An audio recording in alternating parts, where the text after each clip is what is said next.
পশ্চিমবঙ্গে বিজেপি সরকারের প্রথম বাজেট প্রায় ১.৫ ঘন্টা বাজেট পেশ করলেন অর্থমন্ত্রী স্বপন দাশগুপ্ত। বাজেটে সরকারি কর্মচারী, মহিলা, যুব, ছাত্রছাত্রী থেকে শুরু করে বয়স্কদের জন্য বড় ঘোষণা করা হয়েছে। গুরুত্ব পেয়েছে কৃষি, শিল্প, শিক্ষা, বিদ্যুৎ সহ বিভিন্ন ক্ষেত্র। কর্মসংস্থানেও জোর দেওয়া হয়েছে। বদলে যাচ্ছে পশ্চিমবঙ্গের ম্যাপও। মোট ৫টি জেলা ঘোষণা করা হয়েছে বাজেটে। সব মিলিয়ে আজকের বাজেটের ১০টি বড় ঘোষণা কি কি চলুন দেখে নেওয়া যাক এক নজরে। ডিএ বৃদ্ধি। বাজেটে ডিএ বৃদ্ধির ঘোষণা অর্থমন্ত্রী স্বপন দাশগুপ্তের। ২০% ডিএ বৃদ্ধির ঘোষণা করেছে রাজ্য সরকার। অর্থাৎ এর আগে ১৮% ডিএ পেতেন কর্মীরা, এবার থেকে ৩৮% হারে ডিএ পাবেন কর্মীরা। ১ অক্টোবর থেকেই নতুন হারে মিলবে মহার্ঘ ভাতা। নতুন জেলা, মহকুমা, পুরসভা এবং বিমানবন্দর ৫টি নতুন জেলা ঘোষণা করা হয়েছে। জেলা হবে কলকাতা, বসিরহাট, সুন্দরবন, জঙ্গিপুর এবং আরামবাগ। মোট ১০টি নতুন পুরসভা তৈরি করা হবে। তার মধ্যে রয়েছে শিব মন্দির, গাজল, চাঁচল, বেলদা, বাগনান, কামারপুকুর, কোলাঘাট, টুঙ্গিদিঘি। মোট ৪ জেলায় বিমানবন্দর তৈরি হবে। কাঁথিতে নতুন পুলিশ জেলা গঠিত হবে। গোপীবল্লভপুরে নতুন মহকুমা তৈরি হবে। সরকারি চাকরিতে বড় নিয়োগ। রাজ্যের বিভিন্ন সরকারি দপ্তরে ১ লক্ষ শূন্যপদ পূরণের ঘোষণা করা হয়েছে বাজেটে। এর মধ্যে ৩০% পদ মহিলাদের জন্য সংরক্ষিত থাকবে। এছাড়া নিয়োগ করা হবে ২০,০০০ পুলিশ কর্মী, ৫০,০০০ শিক্ষক, অধ্যাপক এবং অশিক্ষক কর্মী।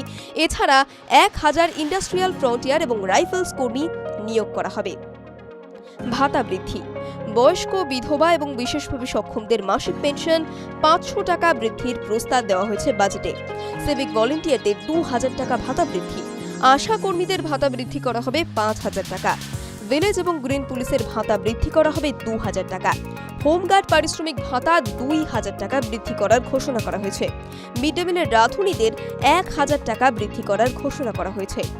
যুবদের জন্য বড় ঘোষণা। যুবদের জন্য ভরসা কর্মসূচির প্রস্তাব নেওয়া হয়েছে। এই কর্মসূচিতে একাধিক সুবিধা পাবেন যুবরা।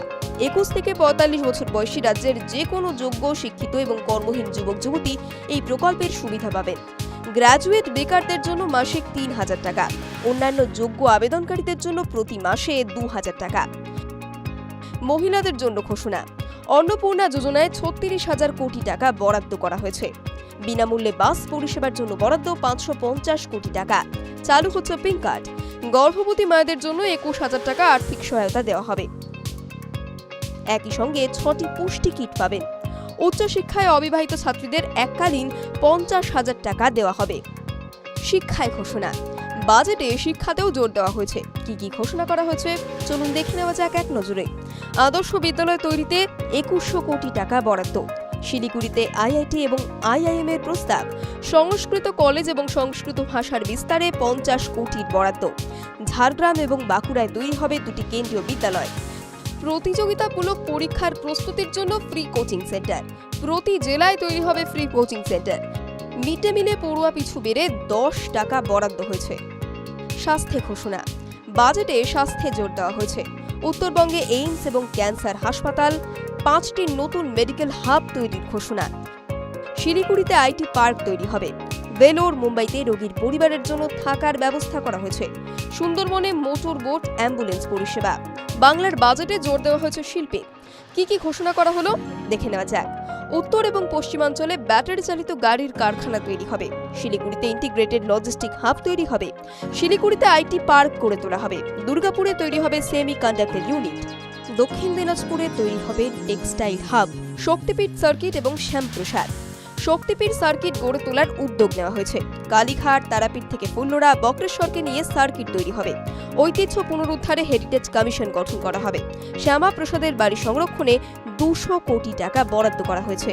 টিভি9 বাংলা ডিজিটাল।